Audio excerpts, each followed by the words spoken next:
행동하는 정의가 되겠습니다. 저는 작년 4월 15일에 치루어진 총선 직후 인터넷을 통해서 떠돌던 부정선거 의혹에 대하여 거리를 두어왔습니다. 확실한 증거가 없는 상태에서 부정선거 의혹을 제기하는 것이 국민적 정서에 편승해서 패장으로서의 책임을 전가하고 또 국민들에게 혼란을 일으킬 수 있다고 판단하였기 때문입니다. 그러나 지난 6월 28일 인천 연수을구 민경욱 후보의 선거구에 대한 대법원의 투표용지 재검표 이후 구체적인 물증을 들어서 제기하고 있는 부정선거 주장은 국면을 전혀 달리하는 것이라고 생각합니다. 재검표 현장에서 확인된 바에 의하면 투표함에서 정상적인 사전투표 시스템에서는 있을 수 없는 사전투표 용지들이 다수 발견되었습니다. 투표용지에 푸른색의 인쇄 부분이 있는 투표용지가 나왔습니다. 있을 수 없는 것입니다. 다 아시다시피 투표용지는 흰색으로 되어 있습니다. 그런데 푸른색 투표용지라니요. 있을 수 없는 일이 벌어졌습니다. 투표용지끼리 완전히 절단이 되지 않고 서로 이어져 있는 투표용지도 있었습니다. 유권자 한 명당 한 표를 행사할 수 있습니다. 유권자가 실제로 기표하여 투표함에 넣었다면 완전 절단되지 않은 투표용지라고 하는 것은 있을 수 없는 것입니다. 또 투표관리관에 공인이 뭉개져 있는 투표용지가 많이 발견되었습니다. 누가 한 것인지 어떻게 한 것인지 명확히 밝혀져야 합니다. 도저히 있을 수 없는 투표용지들이 다수 발견되었습니다. 다시 당시에 현장에 입회한 변호사들에 의하면은 투표관리관 인장이 뭉개져 있는 투표가 1000장 넘게 발견되었는데 이런 투표용지도 대부분 유효표로 인정되었다고 합니다. 또한 모든 투표용지가 빳빳했다고 합니다. 우리가 투표를 했다고 하면 실제로 투표에 사용된 투표용지라면 있을 수 없는 일입니다. 우리도 투표 다 해보지 않았습니까? 사전 투표용지는 롤 프린터로 출력이 됩니다. 그래서 사용된 투표용지의 원형 자체가 빳빳할 수 없습니다. 또 원상 회복도 어렵습니다.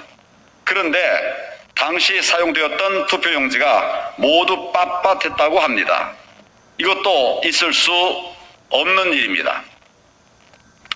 이들의 증언에 의하면 전국 투표구를 전수조사해 보니까 미리 인쇄된 투표용지를 사용하는 본 투표보다도 롤 프린터에서 출력 투표해야 하는 사전 투표소의 투표 소요 시간이 더 짧았다고 합니다.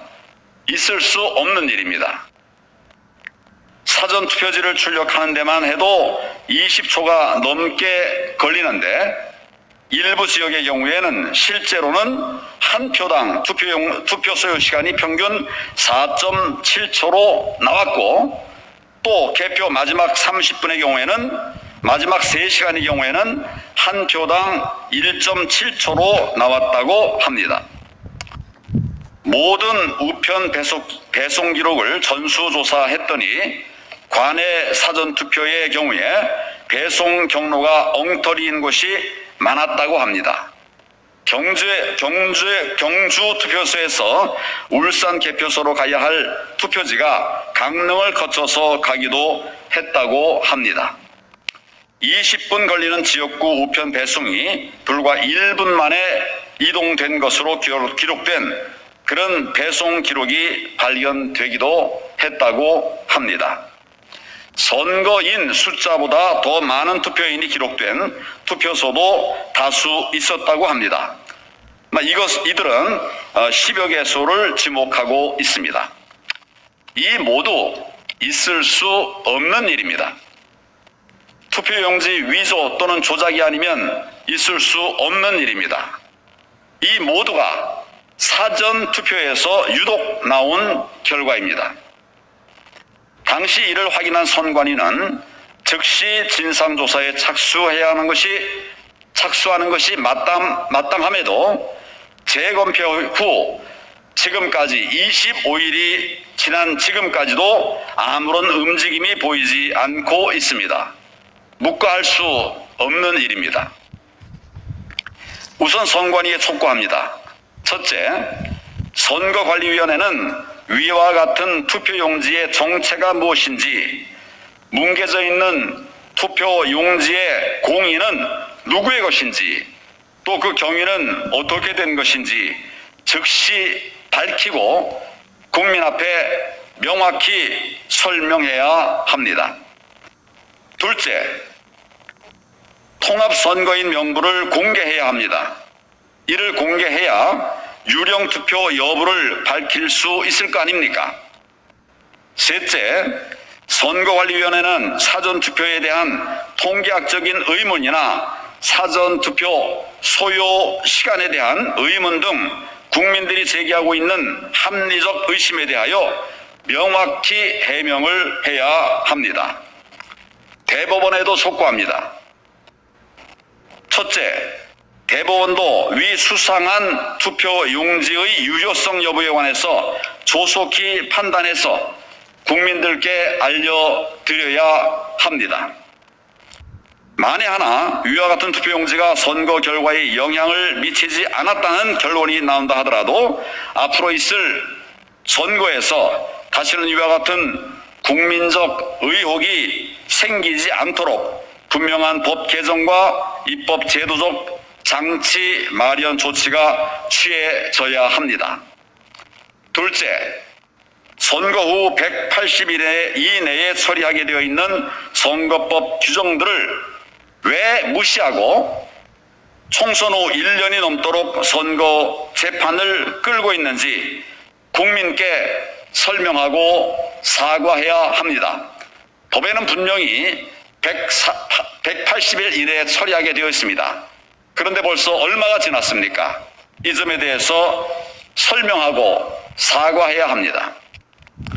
셋째, 명문 규정에 반하는 QR코드가 찍힌 투표용지, 이것이 유효한 것인지 여부에 관해서도 궁금해하는 국민들 많이 계십니다. 국민들에게 명백히 답변해야 합니다. 문재인 대통령께도 촉구합니다. 국정운영의 최고 책임자로서 지난 4.15 총선에서 제기된 부정선거 의혹 규명에 적극 나서기 바랍니다. 국가 최고 책임자의 마땅한 도리입니다. 부정선거에 대한 국민적 의혹 앞에 침묵하는 것은 국가 지도자다운 자세라고 할 수가 없습니다. 국가의 기관을 구성하는 선거, 그리고 민의를 반영하는 선거에 있어서는 법 규정에 위반한 선거의 효력 문제는 심각한 것입니다. 우리가 지키고자 하는 민주주의는 그 절차와 과정을 그 결과만큼 중시하는 제도이기 때문입니다. 다음 달 11일에는 또 다른 지역구의 재검표가 진행될 예정입니다. 철저한 재검표가 이루어지도록 잘 챙기겠습니다. 자유민주주의의 가치를 지키며 살아온 저로서는 도저히 묵과할 수 없습니다. 이 순간부터 뜻을 같이 하는 분들과 함께 4.15 부정선거 진상규명에 본격 나서겠습니다. 부정선거의 실체가 규명되고 법적 제도적 미비점이 보완되지 않고서는 다음 선거에서의 부정선거 시도도 막을 수 없기 때문입니다. 법과 정의를 지킬 수 없기 때문입니다. 따라서 제안을 드립니다. 우선 중요한 것이 진실을 밝히는 것입니다. 진실은 팩트 위에 있습니다. 김경수 드루킹 여론 조작 사건에서도 확인했듯이 문재인 정부는 팩트엔 관심이 없고 숨기려고만 합니다. 팩트가 확인돼도 시간만 끕니다. 그래서 별도의 독립기관이 진실을 밝혀야 합니다. 우리 법에서는 그런 장치가 특검입니다. 특별검사입니다. 야당이 특검 주장에 먼저 나서야 합니다.